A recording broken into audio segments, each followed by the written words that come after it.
नमस्कार दोस्तों, मैं जिस आपका स्वागत करता हूं आज की एक नई वीडियो में। तो ये वीडियो आप सभी के लिए बहुत ही इंपॉर्टेंट है। आज इस वीडियो में हम आपको मध्य प्रदेश में एक नई वैकेंसी के बारे में जानकारी देने वाले हैं, जिसमें ये स्पेशल जो डिसेबल कैंडिडेट होते हैं, दिव्यांगजन कैंडिडेट है, उनके लिए आई हुई है। 24/9/2024 को ये नोटिफिकेशन रिलीज़ किया गया था और ये एक ऐसी पोस्ट है जो आप सभी के लिए बहुत इंपॉर्टेंट हो सकती है। अगर आप इस कैटेगरी के अंतर्गत आते हैं तो आप इस फॉर्म को ज़रूर फिलअप कीजिएगा। ये दोस्तों MPIGR जो मध्य प्रदेश की एक बहुत ही इम्पोर्टेंट साइट है और इसी साइट से विभिन्न प्रकार के वर्क किए जाते हैं।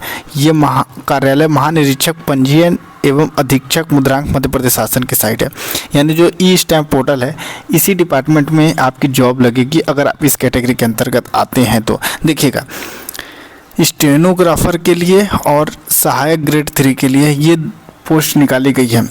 26/9/2024 से फॉर्म स्टार्ट हुआ है और 21/10/2024 तक आप आवेदन कर सकते हैं। आवेदन आप MP ऑनलाइन की वेबसाइट से जाके कर सकते हैं।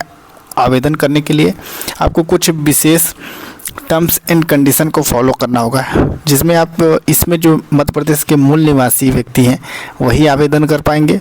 और उनके लिए जो आपके लिए टोटल देखिए पोस्टों की संख्या कितनी है और किस कैटेगरी के लिए, मतलब दृष्टिबाधित और कम दृष्टिबाधित व्यक्ति जो हैं उनके लिए ही ये आवेदन आप कर सकते हैं। अब शैक्षणिक योग्यता की बात करें तो 12वीं पास होना चाहिए। देखिए यहाँ पे स्टेनोग्राफर पद के लिए मध्य प्रदेश शासन की जो पुरानी पद्धति से कक्षा 12वीं परीक्षा पास हो, साथ ही 100 वर्ड प्रति मिनट के हिसाब से ITI से हिंदी की जो शीघ्र लेखन परीक्षा उत्तीर्ण होनी है, जिसको स्टेनो हम कहते हैं, उस परीक्षा का एग्ज़ाम क्वालिफाई होना चाहिए। साथ ही मध्य प्रदेश शासन के द्वारा जो CPCT या CPCT का एग्ज़ाम लिया जाता है वो भी अनिवार्य है, जिसमें सेक्शन 1 और सेक्शन 2 में दोनों में उत्तीर्ण होना अनिवार्य है।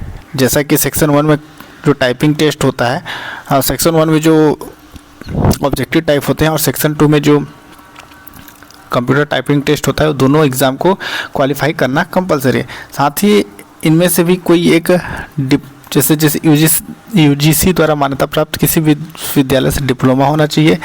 UGC द्वारा मान्यता प्राप्त किसी भी या रेगुलर या ओपन दोनों में से किसी यूनिवर्सिटी से होना चाहिए।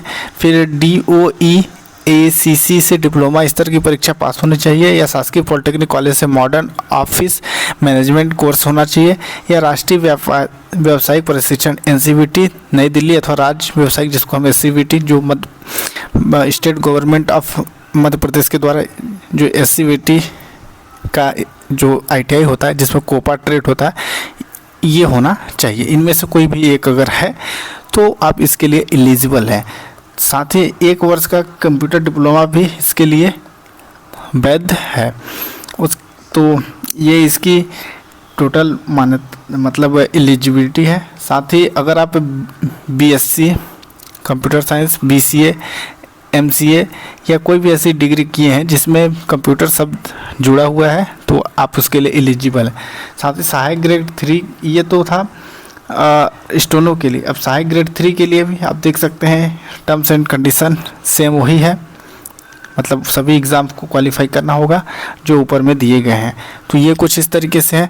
अब दोस्तों इसमें वेतन की बात करें, ये जो पोस्ट है रेगुलर है और इसमें स्टेनोग्राफर की जो सैलरी होगी वो अप्रोक्स 28,700 28,700 से 91,307 वेतन अनुमान दिया जाएगा। साथ ही सहायक ग्रेड 3 के लिए 19,500 से 62,000 रुपये तक के बीच में दिया जाएगा। तो ये कुछ है। और अगर आप एग्ज़ाम इसमें आवेदन करते हैं तो पूरी आवेदन की प्रक्रिया के बाद आपकी जो चयन प्रक्रिया होगी आपके 12वीं के प्राप्तांकों के आधार पर होगी, और उसके बाद अगर 12वीं के परसेंटेज का वेटेज दोनों का कॉमन है तो जो आप CPCT का एग्ज़ाम देंगे उसके आधार पर होगा।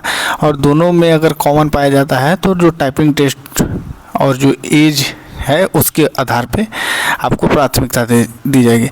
18 से 45 बीच का कोई भी व्यक्ति जनरल कैटेगरी का आवेदन कर सकता है। 5% की छूट दी जाएगी। अन्य जो भी कैटेगरीज हैं, मध्य प्रदेश के समस्त मूल निवासी व्यक्ति ही एलिजिबल है।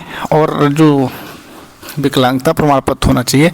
2021 के द्वारा मध्य प्रदेश शासन में जो भी विकलांगता प्रमाण पत्र जारी किए जा रहे हैं वो पोर्टल ऑनलाइन जारी किए जा रहे हैं। तो जो www.swavambcard.gov.in लिखा हुआ है, इस पोर्टल से स्वावलंबन कार्ड.gov.in पोर्टल से ही जारी किए गए हैं, वही वैलिड होंगे। आवेदन फीस 250 रुपये प्लस 18% GST, तो 250 प्लस 18% ऑफ GST आपको देना पड़ेगा। सो ये पोस्ट की पूरी डिटेल्स है। तो आई होप वीडियो अच्छी लगी तो लाइक करें, चैनल पे नए तो चैनल को सब्सक्राइब कर लें।